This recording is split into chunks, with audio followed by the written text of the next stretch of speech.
সবাইকে স্বাগত। আপনারা যারা পরীক্ষা দিবেন আপনাদের পরীক্ষাটি এমসিকিউ হবে।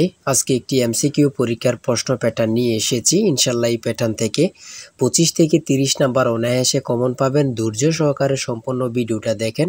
আমি দেখিয়ে দিব কোন কোন বিষয় কোন কোন টপিক থেকে প্রশ্ন আসে। অনেক পরীক্ষার্থী উত্তীর্ণ হতে পারে না, কারণ একটি পরীক্ষার প্রশ্ন প্যাটার্ন বোঝে না বলেই। কোন কোন টপিক কোন কোন বিষয় থেকে প্রশ্ন আসবে সেটা বুঝতে পারে না বলেই কিন্তু পরীক্ষা উত্তীর্ণ হতে পারে না। আজকে আমি সকল বিষয় নিয়ে আলোচনা করব। কোন সাজেশন কোন বই ফলো করলে আপনারা পরীক্ষা উত্তীর্ণ হতে পারবেন, এবং আমরা আপনাদের জন্য একটি চূড়ান্ত সাজেশন তৈরি করেছি। কিছুক্ষণ পরে এ সম্পর্কে আলোচনা করতেছি। আপনাদের পরীক্ষাটি এমসিকিউ হবে। যেমন এখানে 1 নম্বরে রয়েছে বর্তমান অন্তর্বর্তীকালীন সরকার গঠিত হয়েছিল কত তারিখে। এখানে 4টা অপশন দেয়া থাকবে, যে অপশনটা সঠিক। মনে করেন এখানে এই অপশনটা সঠিক 8 আগস্ট 2024, তাহলে আপনারা বরাট করতে হবে গ নাম্বার। ঠিক আছে, এখানে বরাট করলে আপনারা নাম্বারটি পেয়ে যাবেন। আপনারা যারা পরীক্ষা দিবেন, পরীক্ষার প্রশ্ন প্যাটার্ন যেমন থাকবে সেম প্যাটার্নে আমরা একটি চূড়ান্ত সাজেশন তৈরি করেছি, একদম শর্ট করে। পরীক্ষার প্রশ্ন প্যাটার্ন যেমন থাকবে সেম প্যাটার্নে সাজেশনটি তৈরি করেছি। সাজেশনটি নিতে স্ক্রিনে দেওয়া হোয়াটসঅ্যাপ নাম্বার রয়েছে, ইমো নাম্বার রয়েছে, দুটোর মধ্যে যে কোনো একটি মেসেজ করে সাজেশনটি সংগ্রহ করুন। সাজেশনের মূল্য 100 টাকা। আমি বলি 4 থেকে আমাদের সাজেশনটি সংগ্রহ করবেন। শুধু পড়ে আমাদের সাজেশনটি পড়ে পরীক্ষা দিতে গেলে আপনি উত্তীর্ণ হয়ে যাবেন। যারা চাকরির কারণে, বিভিন্ন কাজের কারণে অথবা পড়ালেখা একটু দুর্বল, বোঝেন কম, তারা প্রত্যেকে আমাদের সাজেশনটি সংগ্রহ করবেন। ইনশাল্লাহ আপনি পরীক্ষায় পাশ করবেন। তাই বেশি কথা বলবো না, যারা বোঝেন একটুতেই বুঝে যান। আশা করি প্রত্যেকে সাজেশনটি সংগ্রহ করবেন। আমি প্রশ্ন প্যাটার্ন সমাধানে চলে যাচ্ছি। এখানে রয়েছে 1 নম্বরে বর্তমান অন্তর্বর্তীকালীন সরকার গঠিত হয়েছিল কত তারিখ, 8 আগস্ট 2024। এখানে রয়েছে রূপপুর পারমাণবিক বিদ্যুৎ কেন্দ্র কোন দেশের সহায়তায় তৈরি করা হচ্ছে। সঠিক উত্তর হচ্ছে কোনোটি নয়, কারণ রাশিয়ার সহায়তায় তৈরি করা হচ্ছে। এখানে অপশনে নেই বলেই কিন্তু কোনোটি নয়। ঠিক আছে, সঠিক উত্তর হয়েছে। তারপরে 3 নম্বরে যেটি রয়েছে খুবই গুরুত্বপূর্ণ একটি প্রশ্ন, বাংলাদেশের সংবিধান কবে কার্যকর হয়। কত পরীক্ষায় যে আসছে আল্লাহ ছাড়া কেউ জানে না। কত পরীক্ষায় যে আসছে আল্লাহ ছাড়া কেউ জানে না, সেটা হচ্ছে 16 ডিসেম্বর 1972 সালে। 4 নম্বরে রয়েছে বাংলাদেশের মহান স্বাধীনতার যুদ্ধে বীরত্বের জন্য কতজন বীর মুক্তিযোদ্ধাকে বীর বিক্রম উপাধি প্রদান করা হয়। খুবই গুরুত্বপূর্ণ। এখানে বীর বিক্রম দিয়েছে, বীর উত্তম থাকতে পারে, ঠিক আছে, এমন কিন্তু থাকতে পারে। খুবই গুরুত্বপূর্ণ একটি প্রশ্ন। তারপরে যে প্রশ্নটি বারবার আসছে সেটা হচ্ছে ইজমির শহরটি কোন দেশে অবস্থিত। খুবই গুরুত্বপূর্ণ প্রশ্ন উত্তর। বাংলা, ইংরেজি, গণিত, সাধারণ জ্ঞান থেকে প্রশ্ন থাকবে। ঠিক আছে, আমি বলে রাখি। তারপরে 8 নম্বরে একটি প্রশ্ন দিয়েছে, দেখেন বাংলাদেশের জাতীয় খেলা কোনটি। সঠিক উত্তর হচ্ছে হাডুডু। সঠিক উত্তর হাডুডু। খুবই গুরুত্বপূর্ণ একটি প্রশ্ন। কোন মুঘল সম্রাটের সময় লালবাগ দুর্গ নির্মাণ করা হয়েছিল। সেটা হচ্ছে আওরঙ্গজেব। খুবই গুরুত্বপূর্ণ একটি প্রশ্ন। হ্যাঁ, তারপর আমরা দেখে নিই অপর পৃষ্ঠে দিয়ে কি দেওয়া আছে। 10 নম্বরে রয়েছে বাংলাদেশের আইন অনুযায়ী পুরুষ ও নারীর বিয়ের সর্বনিম্ন বয়স কত। এখানে সর্বপ্রথম বলেছে পুরুষের কত। আমরা জানি পুরুষের কত 21 বছর এবং নারীদের কত 18 বছর। তাহলে এখানে সর্বপ্রথম রয়েছে 21 ও 18। এটা কিন্তু সঠিক হবে না, কারণ এখানে প্রথমে মহিলার দিয়েছে, তারপরে পুরুষের দিয়েছে। প্রথমে চেয়েছে কার, পুরুষের, তার জন্য 21 বছর। তারপরে চেয়েছে কার, নারী, তার জন্য 18 বছর। ঠিক আছে। আচ্ছা, 11 নম্বরে রয়েছে কোন উদ্ভিদের শ্বাসমূল আছে। খুবই গুরুত্বপূর্ণ একটি প্রশ্ন। হ্যাঁ, তারপরে 12 নম্বরে রয়েছে কোন ভিটামিনের অভাবে চুল পড়ে যায়। তারপরে 14 নম্বরে রয়েছে ভারত শ্রীলঙ্কাকে পৃথক করেছে কোন প্রণালী। খুবই গুরুত্বপূর্ণ একটি প্রশ্ন। এটা যে কত পরীক্ষা আসছে আল্লাহ ছাড়া কেউ জানে না। বাংলাদেশ কত সালে জাতিসংঘের সদস্য লাভ অথবা সদস্য পদ লাভ করেন। হ্যাঁ, 1974 সালে। বঙ্গভঙ্গ রদ হয় কত সালে। সূর্যের নিকটতম গ্রহ কোনটি। খুবই গুরুত্বপূর্ণ একটি প্রশ্ন। ঠিক আছে, আমি যে প্রশ্নগুলো নিয়ে এসেছি খুবই গুরুত্বপূর্ণ প্রশ্ন। আপনারা প্রত্যেকে আশা করি আমাদের সাজেশনটি সংগ্রহ করবেন। ইনশাআল্লাহ আপনি পরীক্ষায় উত্তীর্ণ হয়ে যাবেন। এদিক দিয়ে রয়েছে 20 নম্বরে কোন বানানটি শুদ্ধ। শুদ্ধ বানান থেকে একটি প্রশ্ন আসবেই আসবে। যেমন বিভীষিকা কত পরীক্ষা আসছে আল্লাহ ছাড়া কেউ জানে না। হ্যাঁ, শেষ প্রশ্ন, উপন্যাস কে লিখেছেন। খুবই গুরুত্বপূর্ণ, শরৎচন্দ্র চট্টোপাধ্যায়।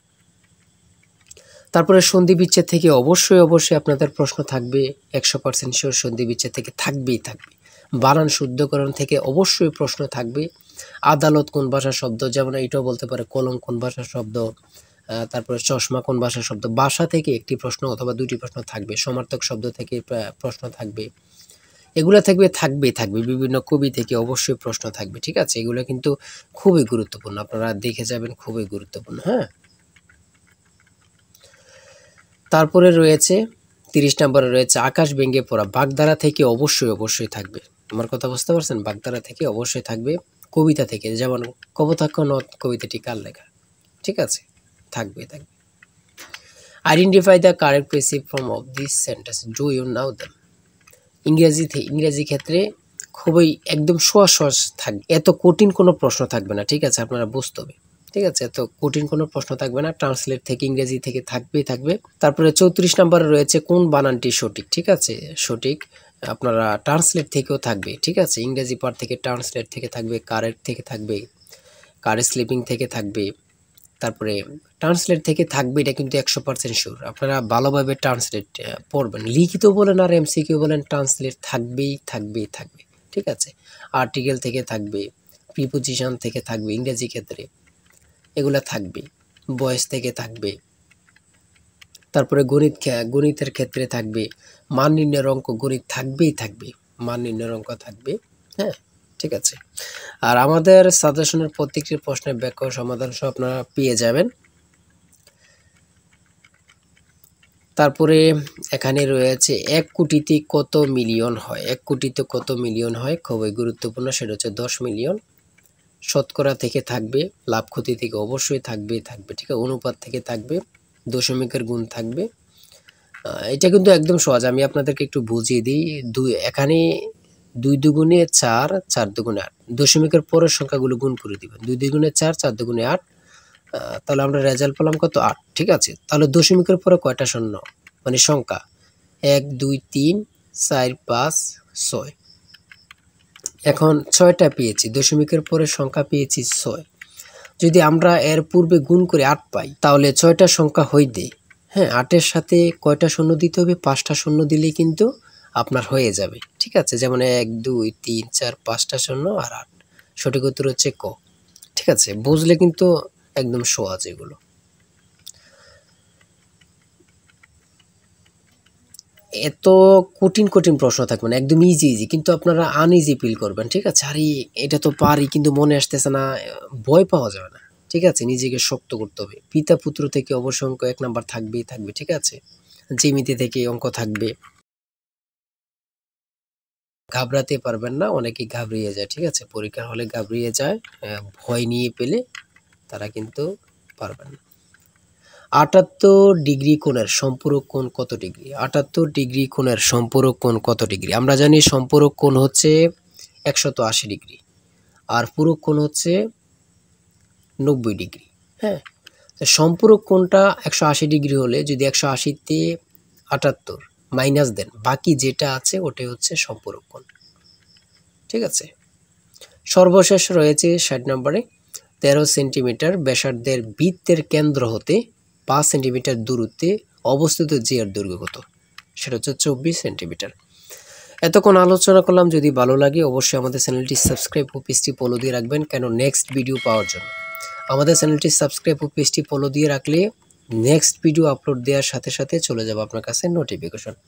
তাই অবশ্যই বলে রাখি, যারা আমাদের সাজেশনটি সংগ্রহ করতে চান, এই নাম্বার, স্ক্রিনে দেওয়া এই নাম্বার হোয়াটসঅ্যাপ ইমো রয়েছে, যে কোনো একটা মেসেজ করে সাজেশনটি সংগ্রহ করুন। ঠিক আছে, প্রত্যেকে আমাদের সাজেশনটি সংগ্রহ করবেন, ইনশাল্লাহ আপনি পরীক্ষায় পাশ করবেন। আমি বলে রাখি, ইনশাল্লাহ আপনি পরীক্ষায় পাশ করবেন। যারা পরীক্ষায় পাশ করতে চান, 100 টাকার বিনিময়ে হলেও আমাদের সাজেশনটি সংগ্রহ করুন। আজকের ভিডিও এই পর্যন্ত। সবাই ভালো থাকবেন, সুস্থ থাকবেন, আর আপনার যে কোনো সমস্যা কমেন্টে লিখুন। আল্লাহ হাফেজ।